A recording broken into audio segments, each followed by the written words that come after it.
Welcome to the Wayne Bennett Podcast, celebrating West Virginia's people, places, and the culture of Southern Appalachia. Now here's your host, Wayne Bennett. Welcome to Wayne Bennett's Podcast. My name is Wayne Bennett, and this is episode 61. And I'd like to give a shout out to the Bring Downs. These guys do a lot of singing around Appalachian rock, and I'm glad they provide the intro music for us.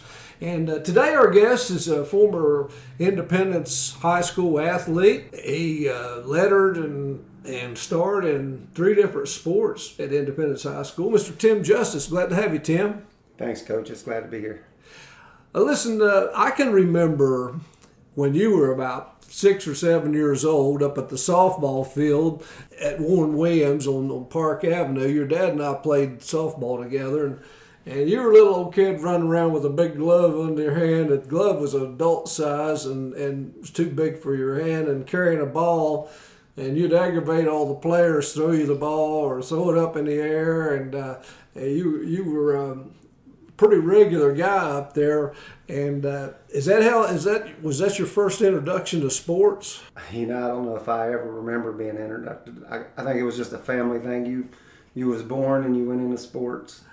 Your dad, did he play any school sports? Not that I know of. I think Dad actually quit school in around the 7th or 8th grade. Uh-huh. And you know how it was in a mining camp. So he was kind of out and started to work and went into mines probably 14, 15 years old and been on. Well, he was a good softball player. He played shortstop for the team I was on, and we had a pretty good team, and had a cannon for an arm, man. I mean, that guy. I heard he was a pretty decent basketball player too on some of the pickup games around. Yeah, Fred Persinger talks about him a lot. He said he was the only 6-foot guy that ever played like a 6'8" guy. Really? Because I think you guys used to have that league in Beckley. I think he played for WJLS or something like that. Uh-huh. Yeah, and Fred was on that team, and yeah. When he played for us, Billy's boys, he was a good shortstop. He wasn't a great shortstop. He's a pretty good sized guy, but he was a good shortstop. Like I said, he made up the difference with the arm. He could. I played second base a lot. Trying to turn a double play, man, you had to handle the heat first from him. Sometimes he'd throw pretty hard, and he'd only be about 20 feet away from you. But good guy. And I know your brother, Bo, was an exceptional basketball player in high school. Was he All-State? Yes. Yeah. I think he was a co-captain, actually. Really? Yeah. And he played at Mullins. Yes, he started at Independence and things didn't work out good, and he ended up at Mullins for. I think that was when Coach Polly. I think Coach Knuckles had just stepped away to be a principal, and Coach Polly coached him and another kid from Independence, Kip Chandler. Uh huh. And then your brother Doug, he was kind of like you. He played as a youth. He played football, wrestled, baseball. What was the first sport you played? Organized sport? I assume baseball. I can remember minor league. They had just started minor league down at they call it the old Slab Fork Field. It's a log yard now. Like you pass the old Pretties and cut down the hill like you're going towards Mullins. Yeah. Sit there on the left. And then, Al Pittman got the field up in Affinity. He got that donated, and then like a few years later, we went up there in Little League, and it's still there to this day. And who was your first coach? Do you remember? Tommy Trail, I think. I'm not for sure. Dad always had a part in coaching. Yeah. As much as we hated that, he was the coach on a lot of the Little League teams. I only had a handful of coaches growing up. Like I said, Tommy Trail was the first one. We played for Hart's Cabinets. They had about 4 or 5 of the little teams down there. I think it was 7, 8, 9 maybe. Uh-huh. And then you had the Little League down there. And then Midget League football, did you play that? The Midget League football probably was the pillar of all the sports. Jim Bowman probably put more effort into any of the sports. He's probably the guy that got me to do everything. Uh-huh. Jim Bowman would have a pickup truck and probably haul 10 kids to practice every day. And Jim is the one who got everybody in wrestling down at Sophia at the YMCA. I remember, I can't tell you how many times Jim picked everybody up and took them home at the end of the day. him and a guy passed away, Mr. Westmoreland. He died at a young age. He was the football. I mean, you had a group of guys, but I ain't kidding you. It seemed like you had about 5 or 6 parents that took everybody everywhere. Yeah. I mean, I know Eric Fritz helped some with that. Yeah. That team too, and Jim had they started out at the Y. It was a crab orchard team, and then they split and made a Sophia team because they had enough kids, from that area, and he was instrumental in getting a lot of interest out that direction. But when you came to Park Junior High, you lived over at Green Valley area, didn't you? And that was back before they didn't have Independence Junior High, did they? No, when I went to school, it was Sophia Junior High, and we lived like right in at the valley, and you could either go to either one. Yeah. And I ended up at Park because of my brothers. My oldest brother was a hoodlum in school. Everyone loved my sister, and then Douglas come through, and he was a wild Indian too. So it was like I was a no-win situation. And plus, most of my friends were going to Park. So that's how I ended up going to Park, because of my brother. Get a fresh start. Fresh start, right. Well, when you were at Park, I had the pleasure, I guess I coached you in football and wrestling and track. Yes. And that was during the time we had some good athletes going through Park. And you played your 9th grade year, you played 4 sports. You played football, you wrestled and played basketball, and you did track. And I remember the football. I don't know whether you've ever heard this story or not, but Coach Lambert was the head coach, and we'd only lost 1 game in 3 years, but Chris Gross and that bunch, they went on to the 10th grade, and it only left 2 starters from the previous year, you and Mike Thomas, I think, and you guys were on defense most of the time. And we were expecting about 50 guys out for football. We didn't have a trainer at that time. We hadn't been hired. And the Friday before the season started, we were going to start practicing in August on Monday. Coach Lambert got the job at Woodrow Wilson as assistant coach for the Flying Eagles. And so here I am, assistant coach, got 50 boys coming out on Monday and don't have a clue anybody. I couldn't even think of anybody we could get. I go in and talk to Lester Vault, the principal, and I said, what are we going to do? Football starts Monday. And he said, well, it looks like you're the head coach. And I said, well, I wasn't really. We need another adult. And we couldn't think of anybody at the school. We couldn't think of anybody from the past. And I called a buddy of mine, Phil Bartram, who I'd worked with in wrestling, and I knew he was good with kids. And I called him. I said, Phil, why don't you help me out with a football team? And he said, when does it start? And I said, Monday. And he said, I don't know anything about football. And I said, well, I just need another adult. We got to split these guys up, Simon. So he said, well, I'll come out. And I said, well, so we actually got together that weekend and kind of planned the week and went over some things. And with 2 starters back on offense and defense and a brand new coach, and we had a pretty good football team, didn't we? We sure did. I think, didn't Coach Turner come out and end up helping some? Yeah, he came out and helped. He actually officially was the trainer, but he helped coach. I didn't realize he was the trainer. Yeah, he kind of helped do coaching and stuff too. I guess back then the trainers didn't do as much as they do now. If you got hurt, put a little dirt on it, you all right. Yeah, they didn't have to do the training like that they have to now, But the first game that we were playing, Beckley Junior High had a real strong bunch back, pretty seasoned team, and that's who we played the first game. And they were just kind of licking their chops, knew we were pretty inexperienced. And Coach Lambert had been noted for not passing very much because we didn't have to. When you had running backs like Chris Gross and some of them, you didn't pass a lot.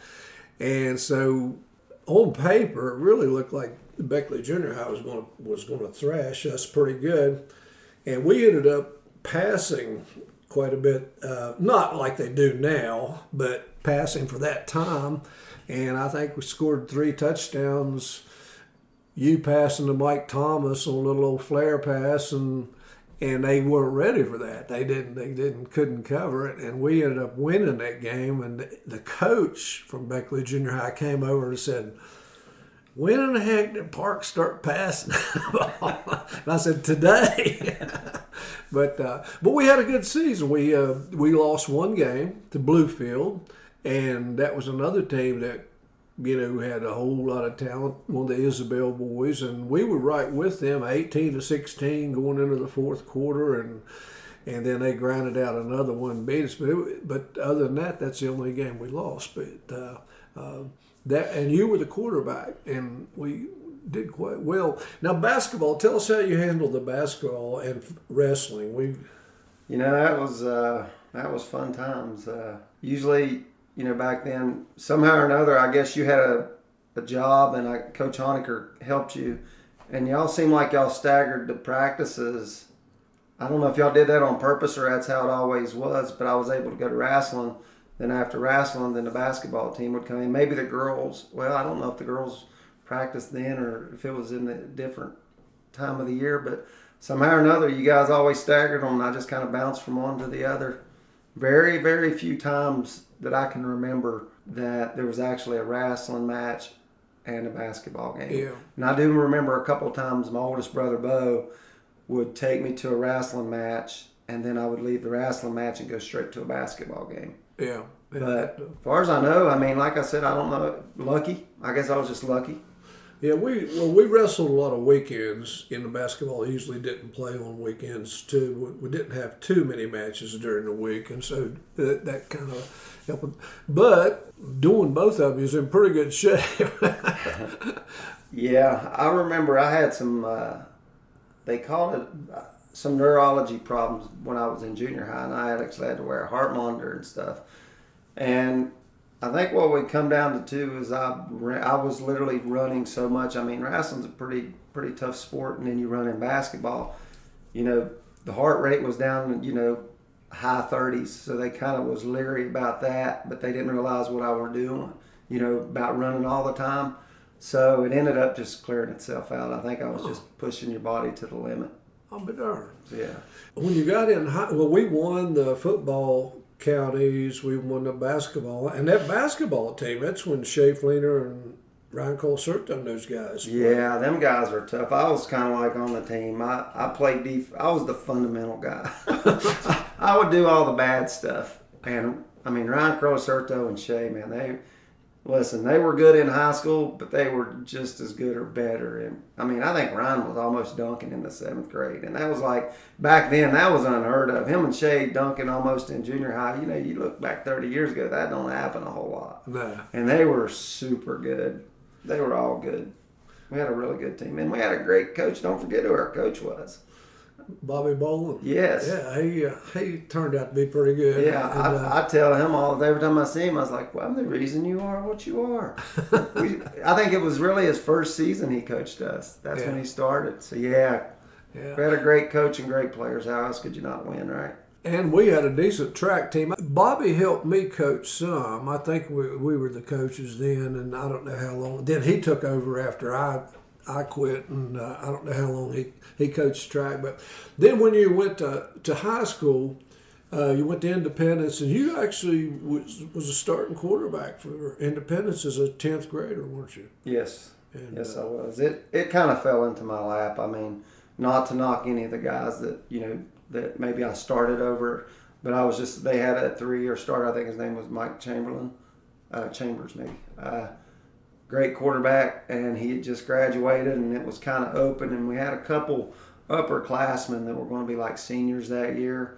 And I ain't saying I was any better than them, but, if you got 2 guys that are even, you want the guy to start for 3 years or the guy that's going to be one and done. So I kind of, Coach Cuthbert took a chance on me, and, I played football my whole life, and Coach Cuthbert knew my family. And y'all were 6-3-1, I think, that first year.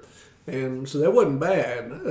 Then the next year, of course, starting quarterbacks back, you guys were 7-3, and 7-3 as a senior, and you made the playoffs that senior year. But Greenbrier West they were loaded that year, and you guys played them in the regular season, and they thumped you pretty good. But then you had to play them the first round in the playoffs, and it was closer, but.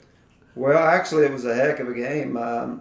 Like I said, I remember I got knocked out in the regular season game maybe right after halftime, and it got ugly after that.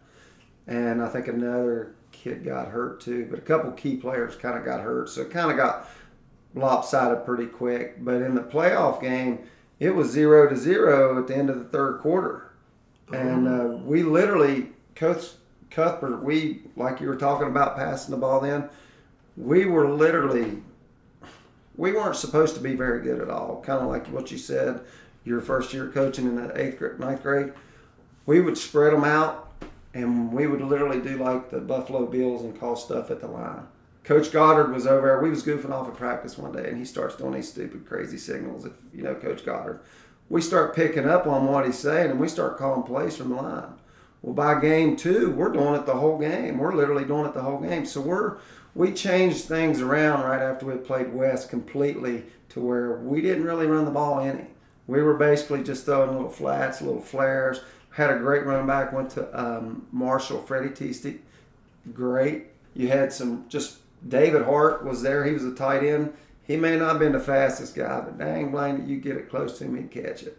And so we just literally just kind of nitpicked them, and we'd get all the way down to like the 15-yard line, but we couldn't score. Yeah. And then next thing you know, I dropped a punt, and they killed us.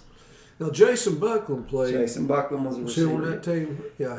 After they scored the first touchdown, he literally took the ball all the way to like the 15-yard line. We were getting ready to score again, and we couldn't.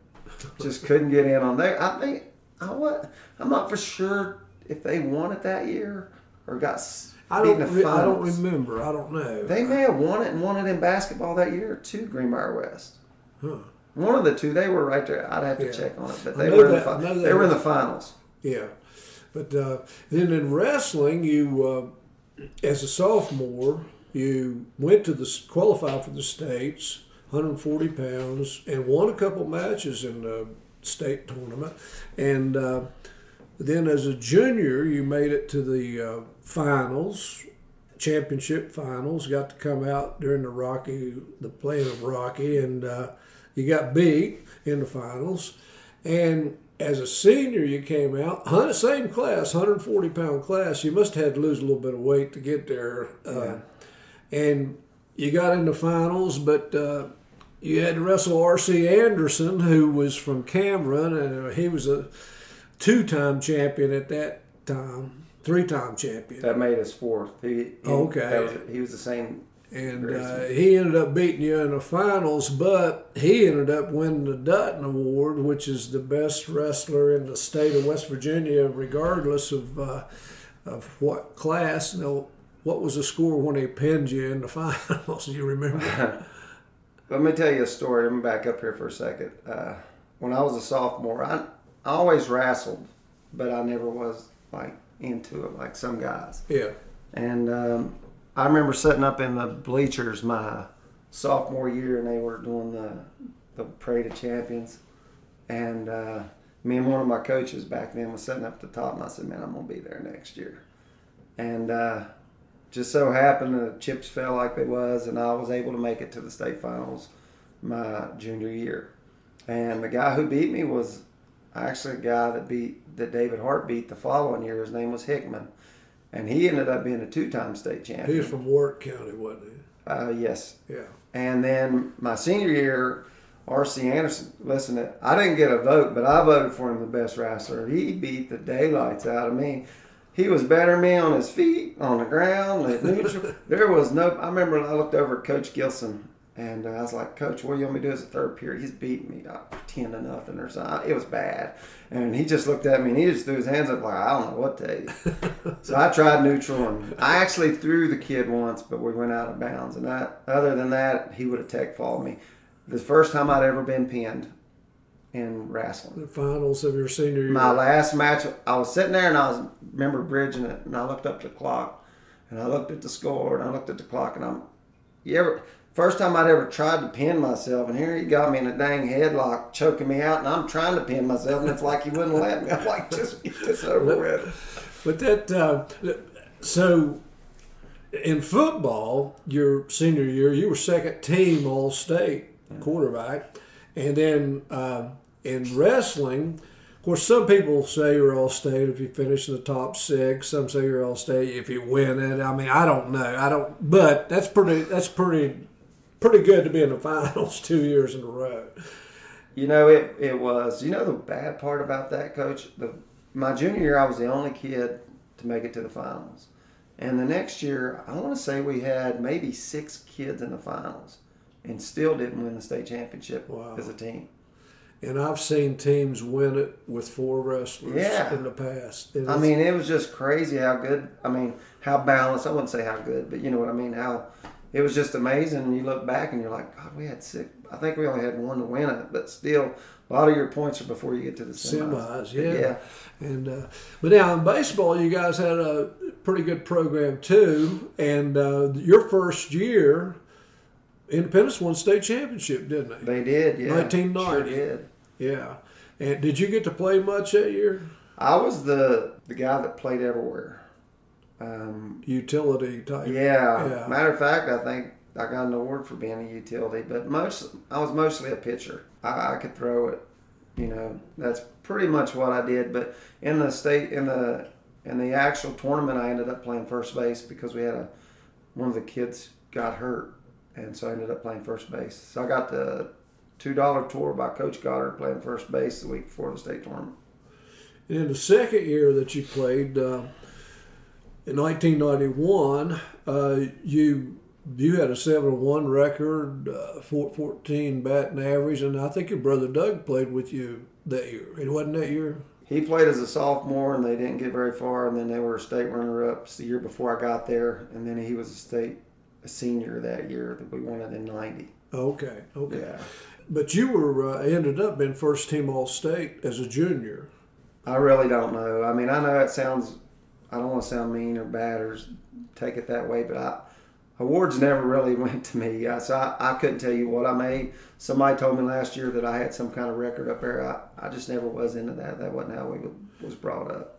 Well, you were. Yeah. I'll take your word for it. And then your third year, when you was at a senior, you had another good year, mainly as pitching, and you were second team All-State. I don't know why you weren't first team that year, but you ended up second team. So, I mean, that's a pretty good resume for high school.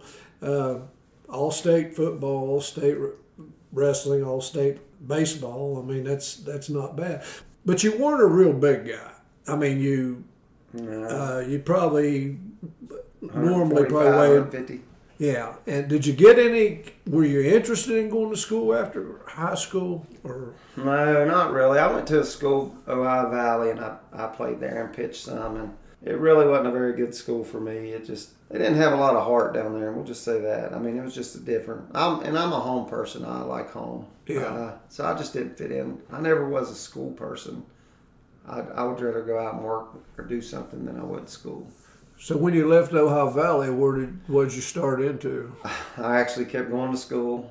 I went all the way up to my third year. I probably like another year to graduate. And I got hired at UPS. I was working, once I quit the baseball thing and come back here to the Southern Community College, I just kind of started out maybe doing some construction work, maybe worked at Walmart for about 6 months, went back into construction. And then I got a job at UPS, and once I did the numbers, I realized I'd probably end up at UPS, so I quit school. Uh-huh. Now, were you married at this time? Getting married anytime? Okay. I know you played after high school, you played some open baseball with Buck Stove a little bit, I think. Yeah. That bunch. And then, did you ever play softball? Oh, Lord, we played softball. We played it was me and all the childhood. It was me, my 2 brothers, Mike Horton, Richie Horton. We went all over the East Coast playing softball. We were really, really, really good in softball. We probably won. Mike Horton could tell you he probably 20, 25 state championships. Yeah. We literally won everything for like a span until we started having kids, and my brother's kids was growing up. He had to quit playing a little bit. Yeah, that was kind of the way my situation. I played with Superior Furniture, and man, we played every weekend. We played in 2 leagues one time, and one year I think we played 180 some ball games. And I don't know how I stayed married, but we would go to Dayton, Ohio, and Richmond, and good bunch of guys. But it just got to a point I finally said, "Man, I gotta get out of this." It's getting, every weekend, and we won games, so we would play the whole weekend. We wouldn't come home after 2. We were pets and things, and like I said, we'd go to Tennessee. We would go somewhere every other weekend from April to, I think it was called a Chance Crawford tournament in Salem. We go down there one weekend, and we play in this qualifying tournament, and we win the tournament. And so we're coming back the next weekend playing the big Chance Crawford, probably a couple hundred teams. And we're trying to get in it, and we're playing C. They had the classifications. And we go over and talk to that guy and said, "Yeah, we're coming down here and C." And he said, "You ain't coming down here playing C." He's like, "What do you mean?" He said, "You just beat my 4 best B teams." So what positions you play in softball mainly? They hid me in the outfield. Mostly left, center, left, or right. Just according which, each year somebody would quit, and I would kind of move around a little bit. You played some open basketball too, didn't you? I noticed you played church league a little bit. I did. I was more or less the sub. I remember we played in one league. I probably shouldn't say this, but we were playing in a Christian league at Mount Hope. And we had a guy named Jimmy Matheny, who was a radio preacher. Well, needless to say, on my basketball team, you had Bo, which was a really good ball player. You had Tink Brown, Kevin English. I could have went to some Division I schools and played. I never got off the bench, but man, they were really good. Herbie Brooks was on the team. One of the neighbors' boys I think played with you guys. Yeah. So our traveling ministry had a really good basketball team. Y'all didn't actually have a building that you showed up to at the church, and Jimmy had prayed for you. We'll keep you in our prayers. But then, when did you get into officiating? When my twins were probably 6, 7, I think that's when they start cheering. And we were going to these football games, and they might have one official out there. They might have 2. They never would have enough. And so a guy asked me, I was actually on the microphone. I was talking on, announcing the games, and he's like, "Why don't you just come and do this?" And I was like, well, I could get paid. I don't have to watch them kids cheer. Like, this is a win-win. So I started officiating football that year. I didn't even go to class or nothing. I just did the Pee-wees. And then some people I talked to kind of led me in that direction, and I've been officiating ever since. Did you ever call basketball? I still do basketball. You do basketball? Yeah, I did the girls' state tournament last year. Okay. Yeah. Okay. Have you ever done the state playoffs of football? Yes. Did them 2 years ago. Now, you do some college football too, don't you? I used to. About 10 years ago, I got hooked up with it. And then the WV, they call it the WEVIAC if you're out of town. That kind of crumbled, and they made the MEAC or whatever you want to call it. Well, things got a little tougher then because they did away with the West Virginia guys, and you had to kind of go join the ones in PA up towards Pittsburgh, which is a great thing. Don't get me wrong for officiating. There was a guy there. He was their supervisor. His name was Gene Sterator, and he done a couple Super Bowls. I don't know if you ever heard the name. And he also does the rules analysis on basketball. Sometimes about fouls and this and that. So. For what he brought to the table, you would go to his classes and clinics and stuff up there, and then you would bring all this stuff, this knowledge that you brought. I mean, it'd be amazing if you ever officiated and you really wanted to learn, and you just get out and hear those guys, how they break down a play. It's just amazing from anything that you've ever heard around here. Yeah. And so I was so intrigued. And then I ended up getting a divorce, and he's an Italian guy, and he reminds you just like Coach Crocerto. Probably the most loving guy. You know how most Italians, it's family, and they love you. And I told him, I said, Coach, not Coach, I said, Mr. Territory, I said, I just can't do it. My head's mentally not into it. When you officiate college, it changes people's lives. Because if you're a coach and you suck and you're not doing good, they will replace you. Yeah. So it's not like you can just go out there and kind of go through the motion. So they will really put that impact of, you can change this kid's life, this man's life. He's got 3 kids that he might have to scoop up and go take a less paying job in another state. So they were really big into focus. I mean, getting there a couple hours before the game, pregame, all that stuff. So when I started going through a divorce, I just told him I couldn't. And he called me 3 or 4 times throughout the year just to check on me. Called me back the next year and was like, hey, if you'd like to come back, I will keep you close to home. You won't travel. And I just said, I just don't want to do it anymore. Yeah. So I give up. But he was great to me. I got to do a semifinal in New York. I mean, I was on the playoff crew 3 times. So he was really good to me. Great guy. Yeah, people don't, when they watch these college games and pro games on TV, they don't realize what the guys have to go through and to training, and I mean it's unbelievable, and it's I mean they're the best that you and they've been there and done that. Now when let's talk about your daughters just a minute. You had Brittany and Whitney, and they had you got 3 daughters. What's the other? I don't know the other daughters. My oldest daughter's Brianna. She don't have much athletic ability in her life. She's not very good at sports. She is an animal lover, so she wasn't into sports. Nothing wrong with that. But she's got a state championship under her belt. She played basketball up till the 9th grade, and she was on the Summers County team that won all those games.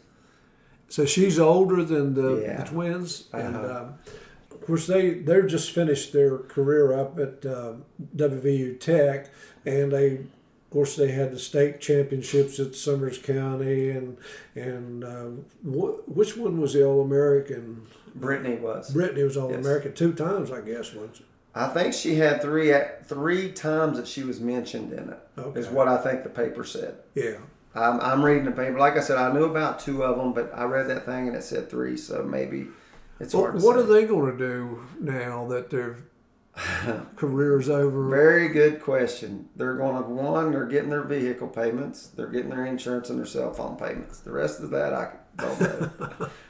Well, is there any chance that they could try out for pro ball? Nah, Coach, they're too little. They're only 5'8". People don't realize that, but if anybody would get out and watch these kids play, how big they are now,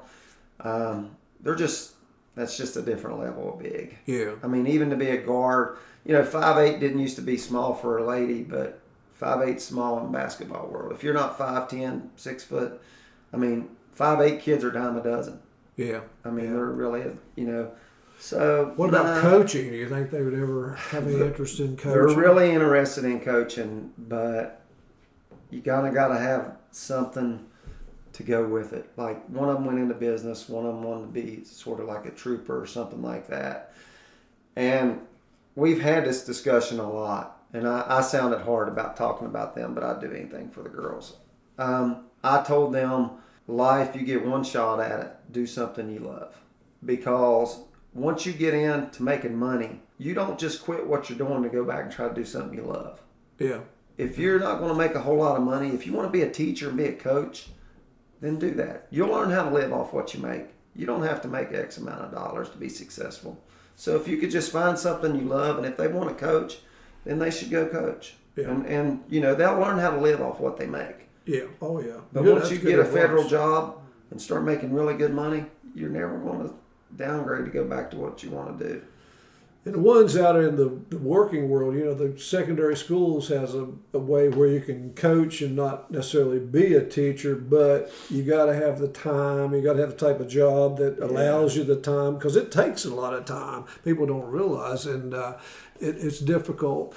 Now you've in the last few years, you've been doing some running, been in some of these Spartan races. How many of those have you been in? I've been in several. I think probably 6, 8 of them. Really? Yeah. What's the farthest you've run in those things? The way they're broke down is one of them's like up to 4 miles. I think it's called what is it, a sprint, a beast. I can't remember. Is the beast?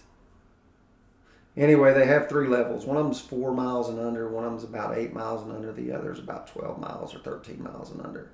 And what they do is they piece it together. So they call it a trifecta. So if you do one of each, you get the medals. So every time you do like the little one, you'll get like a piece of a medal. And then if you do the next one, you get another piece. And they're magnets, so they all go together to form their little logo, the Spartan logo. And I got a couple of them. That's they put these barriers, they throw in things, they try to make it as tough on you. I mean, you got to be in pretty daggone good shape to get through even the shortest one. And I didn't do a Spartan run. I did a mud run. It was like I was 61 years old, and it was 1,400 runners in that thing, and they did it in waves. And my son John and his wife were going to do one. It was the 1st of November up around Culpeper, Virginia, and they talked me into coming up there. And I was in pretty good shape then. And went up there, and the first thing I had to do, we had to climb up a rope ladder and down. And they would send, I don't know, 25, 30 people at a time, and I didn't think nothing about it. Just looking around, I had all these hundreds of people, and when I went over the rope, everybody started cheering. And I thought, who are they cheering for? Because they wasn't doing that before, Well, they was cheering for me because I was the oldest guy in the thing. I didn't realize that till later. And then you had to turn over a bunch of tires, and we went through a pond. We climbed in mud. We went over through all kinds. And it was 4 miles. But so when we got done, there was still some doing it. They didn't, and we didn't stay around for the awards or anything because we didn't think we won anything. But it was kind of cold. It was in November, and so went home, went to John's, and the next day we're coming back from Virginia, and John calls me on the telephone, and he said, "Dad, you won your age group." And I said, "What?" And the age group was 54 and over, and I'd won a watch or something that they give me a discount on or whatever. But that was the only one I ever did. Now they did the same thing again in the spring, but I enjoyed that. I enjoyed that a lot, but I'm just not in any shape now to do it. It's great. I tell you, the Boy Scout camp up here, they put on one usually in August, and I tell you what, I've been to Ashland, Carolinas. I went to another one over in North Carolina. Been to one at Charlotte. Been to one in Virginia, and they don't make them no harder than the one at the Boy Scout. Yeah. If you do those, and I'm telling you, they're just fun. I mean, it's a good time, and trust me, you will. You might throw up. It's hard to tell what you might do. I mean, it's really bad. I remember the first time I ever did one. It was over there, and I think it was the 6 or 8 mile one. And the first mile was literally looked like a goat trail straight up a mountain. I bet it was at least a mile long. And I mean to tell you, time I got to the top of the mountain, I was thinking, what in God's world I got myself into? And it was just awful. I mean, it was, but once you did it, man, you enjoyed it. And like everybody knows, me and Chris Gross, he's my sidekick, or I'm his sidekick, I guess. He's liable to call me at any time and say, hey, let's go do this. And I'm like, all right. Well, that's good. That's good that you guys are doing. You guys are animals, man. But I'll tell you something else you might want to think about in the future. Throw in something like that would involve a piece of equipment like a biathlon with a bike and a run. Or I did the Marlington sprint thing. You ran 3.1 miles. You got in a canoe and canoed 4 miles, and then you biked 11.5 miles.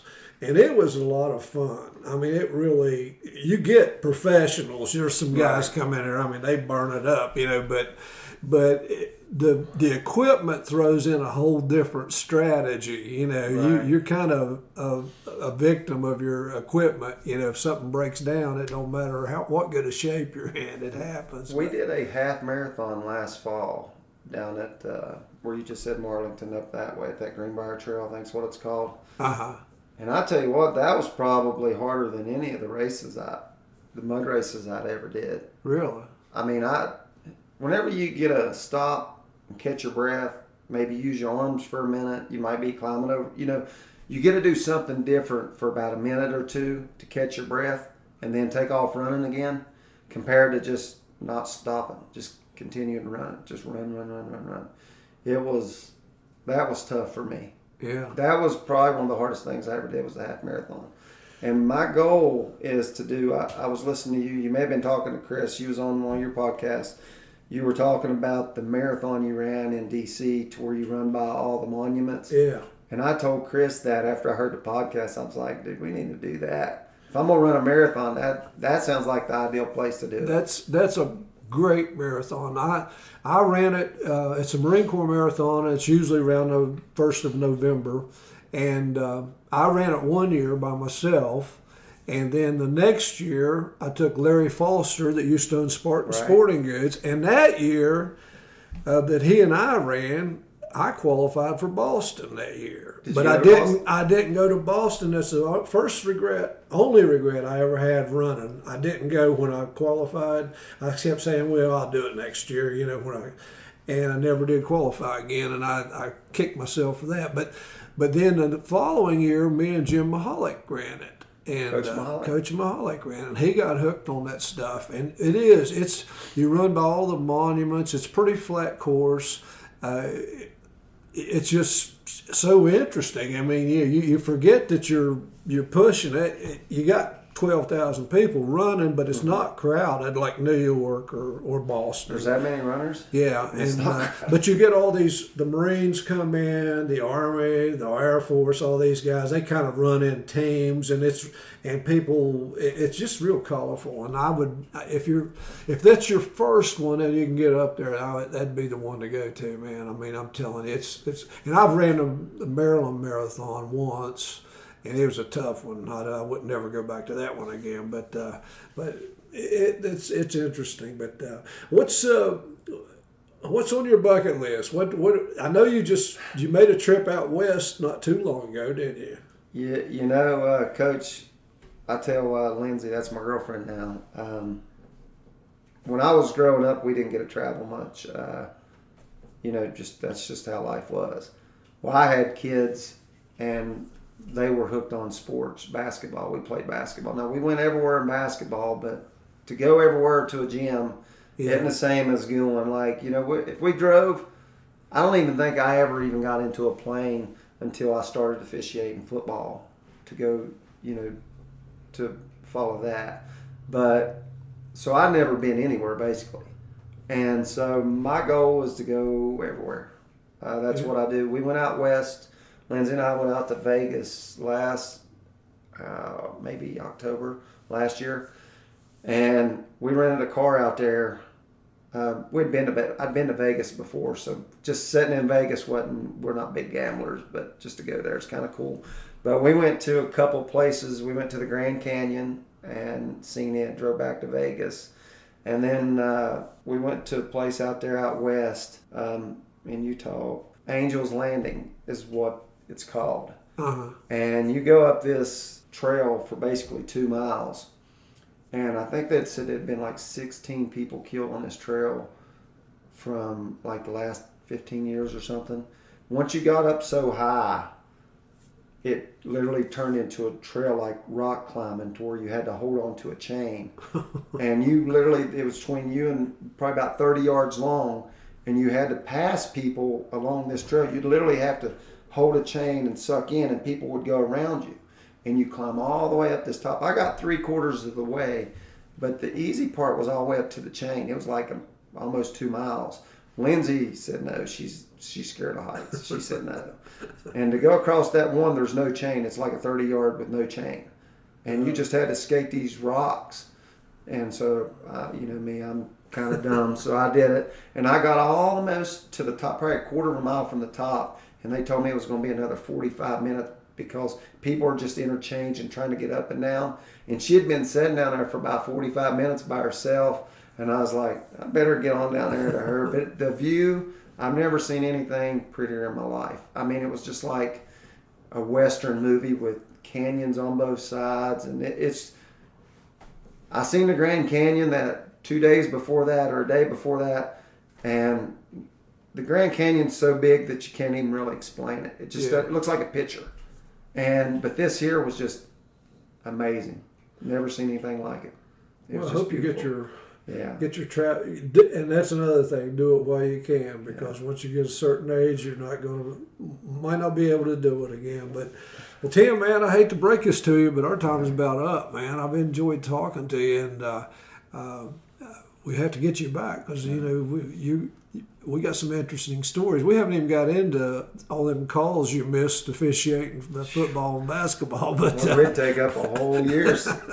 But I appreciate you coming. Can I get you back sometime? Absolutely. Well, it's been a pleasure. And anybody else out there who would like to be on the show, just give me a call or awbennett50@gmail.com. Love to have you. And until then, remember, if you're not dead yet, you're not done yet. And God bless you.